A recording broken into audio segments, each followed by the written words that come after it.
Hey everyone, I just had the most amazing cup of coffee on my back porch this morning watching the sunrise, and it got me thinking about how we all need these little moments of peace to start our day. Oh man, that sounds perfect. You know what? That's exactly what we're hoping to create here on Blue Mountain Morning. A little pocket of calm in what can be a pretty hectic world. Absolutely. And we've got some really interesting things to talk about today. The news cycle's been pretty wild, but we're going to break it all down in a way that actually makes sense. Yeah, and I love how we're going to take some time to look at what's happening with the FBI leadership. That's a big one today. But we're also going to end with something really special about finding peace in nature. I can't wait to get into all of it with you. Ready to dive in? Let's do it, partner. All right, so let's jump into today's headlines. It's December 12th, and wow, we've got some pretty significant stories to cover. Yeah, and the big one that's really catching everyone's attention is FBI Director Christopher Wray announcing his resignation yesterday. He's made it clear he'll step down before the next administration takes office. That's huge. And what really struck me was his message to FBI employees about following the facts wherever they lead. There's something really powerful about that, isn't there? Absolutely. And while that's developing, we've also got this situation out in Malibu that's keeping everyone on edge, this wildfire that's been raging. But there's actually some good news there. Oh yeah? What's the latest? The weather conditions are finally starting to improve, which is giving some hope to the thousands of people who had to evacuate. You know how critical those wind conditions can be with these fires. And speaking of transitions, there's been some interesting movement in the presidential transition planning. Trump's team is really focusing on building what they're calling a team of loyalists this time around. Right, and that's actually pretty different from his first term. They're being really intentional about choosing people who align with his vision for the executive branch. It's quite a shift from traditional administration building. I think what's really interesting here is how all these stories they kind of weave together, don't they? We're seeing these major institutional changes potentially coming while we're dealing with these immediate challenges like the Malibu fires. Yeah, and that's really what we want our listeners to understand. How these headlines aren't just isolated events. They're all part of this bigger picture of change happening in America right now. Let's dig deeper into this FBI situation because it's really fascinating. Throughout American history, the FBI director's role has been this kind of cornerstone of federal law enforcement independence. Right, and Ray's decision to step down before the transition, that's pretty significant, isn't it? Oh, absolutely. Like, historically, FBI directors serve these 10-year terms specifically to span multiple presidencies. It's meant to keep the Bureau above partisan politics. Wray was actually appointed in 2017, so technically he had a few years left. And you know what's really striking to me? The timing of all this. With everything else happening in the political landscape, Yeah, it's like this perfect storm of institutional change. You've got the FBI, which has been this symbol of stability in law enforcement for decades, and now we're seeing this shift. And it's not happening in isolation. It's part of this broader pattern we're seeing across federal agencies. I was just thinking about how this might affect the day-to-day operations of the Bureau. I mean, we're talking about thousands of agents and investigations. That's such a good point. These transitions, they don't just affect the top brass.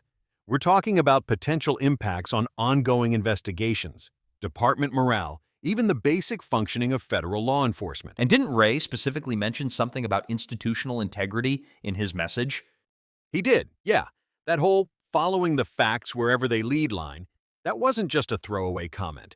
It's really this kind of mission statement about maintaining independence in federal law enforcement, even during times of political change. You can almost feel the weight of that responsibility, can't you? Like balancing institutional stability with these major leadership changes. Exactly. And here's what I find really interesting. Throughout American history, these moments of transition have often been when our institutions are really tested. But they've also been opportunities to reinforce the foundations of these agencies. Speaking of change and finding our footing, I've been thinking about how people can stay grounded during times like these. You know what I mean, Mark? Absolutely. It's actually fascinating how Americans have historically handled big changes. Like, remember during the Great Depression? People started these community support networks, victory gardens. Oh yeah, and those neighborhood groups are still kind of a thing today, just in different forms. They really are. And you know what's interesting? Research shows that having these small, consistent routines can be super stabilizing during uncertain times, like something as simple as a morning walk or checking in with a friend. I've actually been doing something like that lately. Every morning, I take 5 minutes to just sit with my coffee and look out the window.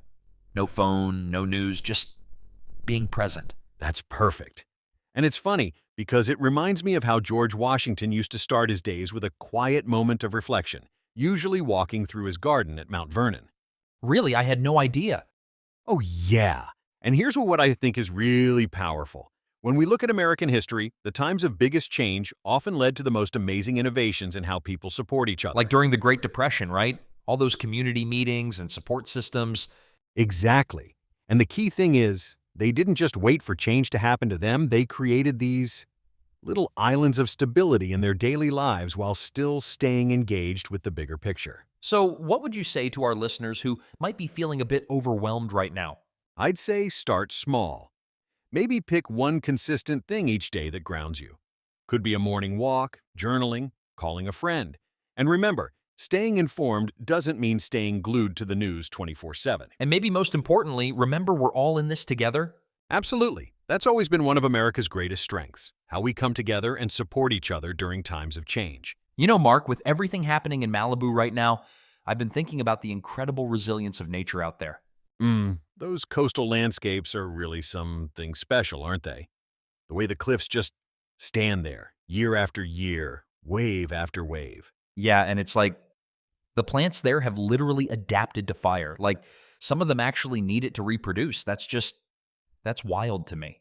Nature's pretty clever that way. Those chaparral plants, they bend but don't break. Some of them have these incredibly deep root systems that help them survive almost anything. You know what? I feel like there's something really beautiful about that. Like we could all learn from that kind of resilience, right? Absolutely. It's like those plants don't fight the changes around them. They work with them, adapt to them. Some even come back stronger after a fire sweeps through. I really love that image. It's like sometimes what looks like destruction is actually part of renewal. Yeah. And just like those coastal plants, we all have our own deep roots. Our connections, our communities, our inner strength. Sometimes we just need to remember they're there. That's really beautiful, Mark, and maybe that's our whisper for today. That strength isn't about being unchangeable. It's about knowing how to bend with the wind. You know what, Mark? We've covered quite a bit of ground today, from those big headlines to finding some peace in nature's wisdom. Yeah, and I love how we always seem to find these little moments of calm, even on the busiest news days. That's what Blue Mountain Morning is all about, right? Finding those quiet moments of clarity in the midst of everything. Absolutely. And hey, to everyone out there starting their day with us, thank you for being part of this journey. We'll be back tomorrow morning with more stories, more insights, and definitely more moments to breathe and reflect together. Until then, remember what those coastal plants taught us today. Stay rooted, stay flexible, and trust in your own resilience. Take care, everyone. We'll catch you right here tomorrow morning.